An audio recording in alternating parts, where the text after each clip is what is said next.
Nageenyi keenya kabajaan isin haa ga'u hordoftoota Tuulamaa Miidiyaa oduuwwan sa'aatii kanaaf qabanne isiniif dhiyeessinaa jalqaba irratti hangafoota oduu.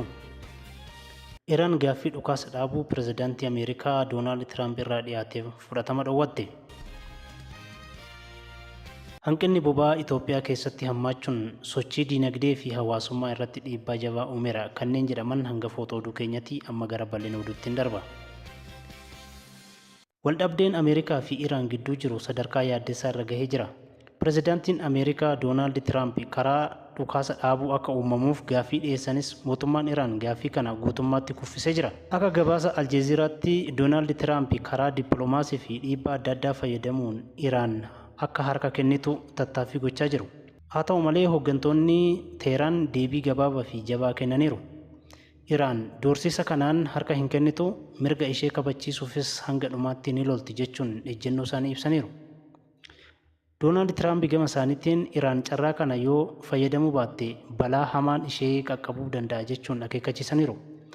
Gama biraatiin qondaaltonni Iraan gabaasa Tiraamp kanaan shira siyaasaa jechuun kan dhiyeessan yoo ta'u hanga qoqqobbiin irra hin kaa'initti marii kamiyyuu akka hin taasifne mirkaneessaniiru. Oduma walfakkaatuun hulaa Hormuz banuuf yaaliin taasifamu mormii jabaan Iraan irraa mootummaa Ameerikaa mudachaa jira. Odeeffannoo miidiyaa hawaasummaa garaagaraa irratti bal'inaan deemaa jiru immoo loltoonni Ameerikaa 10 yeroo hulaa galaanaa Hormuz kun banamuuf yaalamu loltoota Iraaniin booji'amuu fi galaanatti darbatamuu mul'isu baay'inaan qoodamee jira. Haa ta'u malee mootummaan Iraan dhimma kana irratti ibsa ifa ta'e hanga ammaatti hin kennine. Dhumni dhimma kanaa maal ta'a? Ameerikaan tarkaanfii dabalataa akkamii fudhatti? Nutis hordofnee isin biraan geenya Tuulamaa Miidiyaa sabiskiraayib gochuu hin dagatinaa. Amma gara bal'ina oduu biyya keessattiin darba. Oduu biyya keessattiin Itoophiyaa yeroo ammaa hanqina boba'aa mudateen qormaata jabaa keessa jirti. Akka gabaasa BBC fi maddoota biyya keessaa irraa argannetti waraana giddugala bahaan wal qabatee boba'aan tooniin 100,000 fi 80,000 utuu Itoophiyaaf galii hin ta'in hafeera. Kunis dhiyeessii boba'aa Itoophiyaan guyyaa guyyaan argattu liitira miliyoona 9.2 irraa gara miliyoona 4.5tti akka gadi bu'u taasiseera. Gatiin boba'aa addunyaas dachaa 3 dabaluun isaa mootummaa Itoophiyaa irratti dhiibbaa doolaara guddaa uumeera. Rakkoon kun keessattuu magaalaa Finfinnee fi magaalota naannoo Oromiyaa keessatti konkolaachistoonni boba'aa argachuuf guyyoota 3 hanga 4tti hiriira qabachuuf dirqamu.